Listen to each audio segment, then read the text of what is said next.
दमन नगर पालिका के ward number 12 से भाजपा के अधिकृत प्रत्याशी श्री लक्ष्मण भाई टंडेल ने आज अपने क्षेत्र में व्यापक डोर टू डोर जनसंपर्क अभियान चलाया।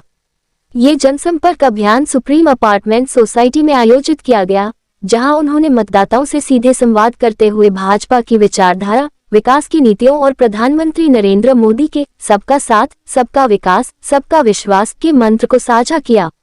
इस मौके पर श्री टंडेल ने क्षेत्र के निवासियों से वार्ड के विकास को लेकर अपने संकल्प पत्र की चर्चा की और आश्वासन दिया कि चुने जाने पर वे क्षेत्र की बुनियादी सुविधाओं जैसे स्वच्छता, सड़क, पानी, स्ट्रीट लाइट और सुरक्षा के स्तर को और सुदृढ़ करेंगे। उन्होंने कहा कि भाजपा सरकार और संगठन के सहयोग से दमन को एक मॉडल नगर के रूप में विकसित करने का उनका लक्ष्य है। इस जनसंपर्क अभियान में दमन शहर भाजपा अध्यक्ष श्री पीयूष पटेल, वरिष्ठ भाजपा नेता श्री शीलू भाई पटेल, श्री शिव कुमार सिंह, श्रीमती तमन्ना बेन खोजा और श्रीमती रेखा बेन त्रिपाठी की सक्रिय उपस्थिति रही। सभी ने मिलकर क्षेत्र के लोगों से भाजपा के पक्ष में समर्थन मांगा और मतदाताओं को भाजपा प्रत्याशी श्री लक्ष्मण भाई टंडेल को विजयी बनाने का आग्रह किया। जनसंपर्क के दौरान स्थानीय निवासियों ने भी भाजपा प्रत्याशी का स्वागत किया और उनके कार्यों पर भरोसा जताया।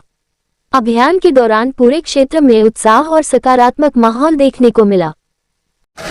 सुप्रीम सोसायटी में डोर टू डोर केम्पेनिंग करी रह्या छे अने एनो प्रतिसाद पुष्कळ बीजेपी ની ફેવરમાં કમલનો નિશાની પર મળી રહ્યા છે। અહીંયાના લોકોને એક જ જોઈએ છે કે આપણું વિઝન મોદીજીને લાવવાનું છે ને મોદીજી આવે તો જ દેશનો અને આપણો બધાનો વિકાસ થશે અને એ ઇન્ટેન્શનમાં અમે લોકો ઘરે ઘરે જઈને કેનવાસિંગ કરી રહ્યા છે અને અહીંયાના લોકો બધી રીતે ખુશ છે।